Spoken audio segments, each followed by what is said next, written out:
Well, hello and welcome to my YouTube channel. My name is Jane, and today I'm going to be talking about seasonal rhythms, rituals, habits, and why we're drawn to them and what they do to us kind of physiologically and why we might want to scatter them through our days. So the reason that this first came up, why I was thinking about it, is that last week I was doing some very dull sort of website analysis, working out how people found me, where they were coming from when they arrived at the website. And as part of that, I was looking at the statistics of my Pinterest pins. And as often happens, there was one particular pin that was getting so much more attention than any of the others. Algorithms are mind-boggling. So I went and I looked at this pin, which had been, saved and clicked and commented on and things thousands of times more than any other pin. And the image was pretty much the same as lots of the others, a very nice autumn image, very pretty, very atmospheric, but nothing to really make it stand out. But when you were scrolling, there were 3 words were visible of the description, and they were women, midlife, and ritual. And I think that that is what had been capturing people's imagination, this idea of ritual. Now, they may have been disappointed when they clicked through because their idea of ritual might be lots of dancing around bonfires or setting up crystal altars or whatever. Whereas my idea of ritual is kind of like more of a seasonal rhythm. It's more of a habit. It's what I would describe as an everyday ritual, a domestic ritual, a personal ritual. And this made me think of my childhood. When I was at primary school, and I must have been about 7 or 8, part of the school run, I would stay for an hour or 2 with a particular family after school, and then my parents would pick me up from there. So there would be a group of about 5 or 6 kids. We'd all get out the car, we'd hang up our blazers, we'd take off our boots. In the winter, we all had specific jobs. So while the mum would go and heat up some milk for hot chocolate, we would be dispatched to do various jobs. And my job with one of the other kids was always to draw the curtains in all the windows of the house, draw them closed. And it was sort of a big old house, and some of the windows were really tall, so we had like a pole to pull them along. It was, a proper job. And then once we'd finished that, we'd go down to the kitchen and the mum would have made hot chocolate. And we'd sit around, have our hot chocolate, we would have our biscuits, and then after that we would start on our homework. Now, it's not very much, is it? It's just something that happened regularly that was, a sensible chore, kept the heat in, a way of, dispatching kids while you made a drink.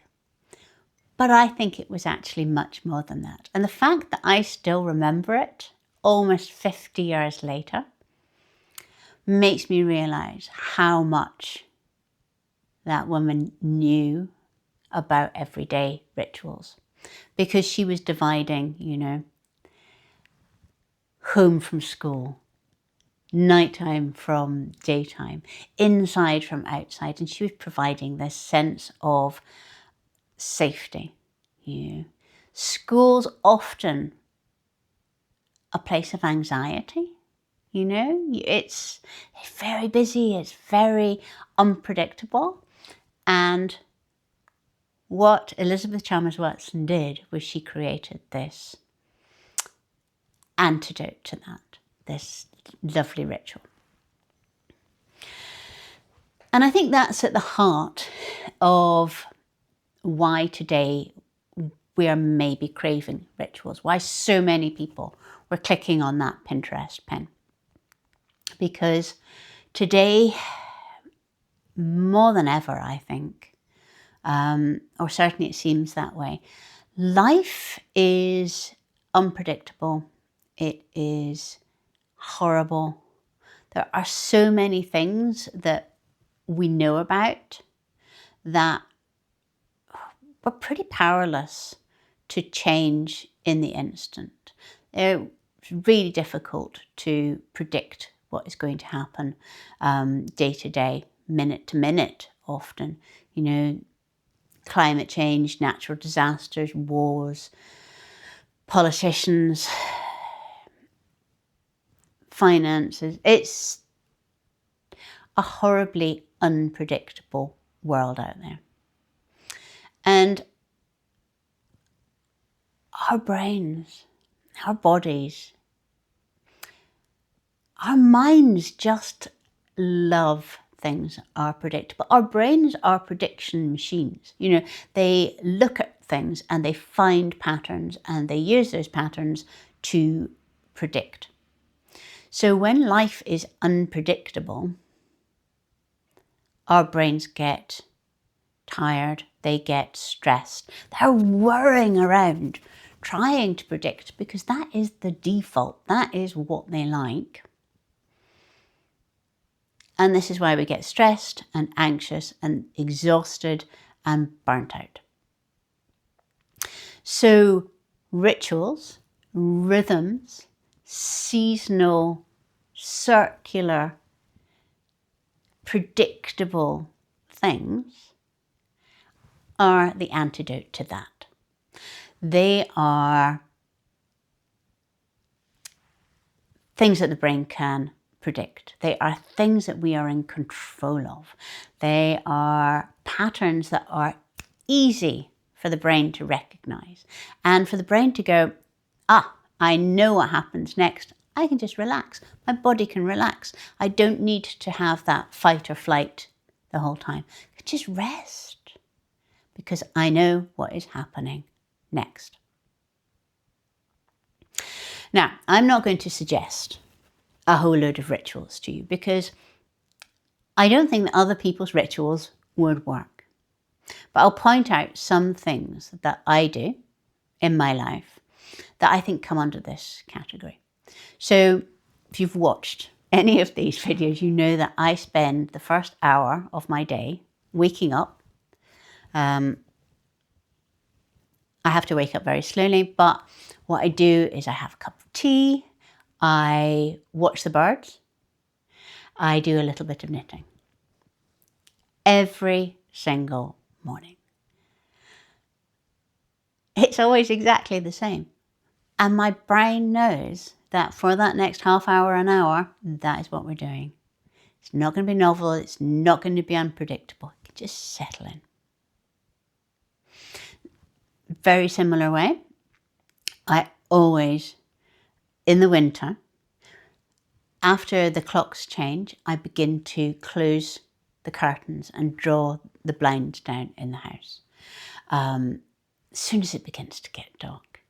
And that is, it's a nod back to my childhood.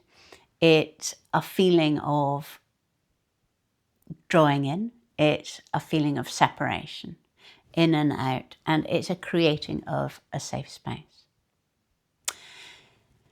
When we're in here at the weekend, in the living room, I light candles. And it is the lighting of the candles that creates that kind of evening time, the special, domestic, relaxed, predictable kind of time. These are things that I do. And I'm absolutely sure that just as I have reframed them there as seasonal rhythms, there will be a lot of things in your life that are like that. They're small, they're inconsequential in many ways, but they're things that you do regularly and you do with a bit of ceremony. And what I would suggest is that you find them and you lean into them, and that you up the ceremony.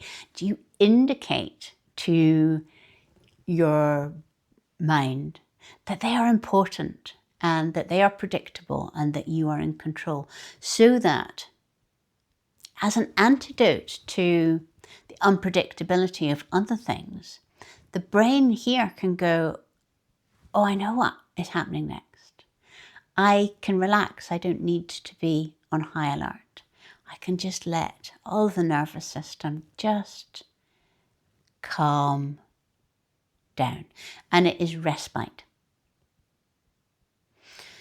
So that is what I am suggesting you do. And I would love to know in the comments, what in your life do you have that you already recognize as a seasonal rhythm, as a everyday ritual? What have you suddenly realized is actually fulfilling that purpose for you? Let me know in the comments. I really look forward to reading them. And otherwise, until next week, bye-bye.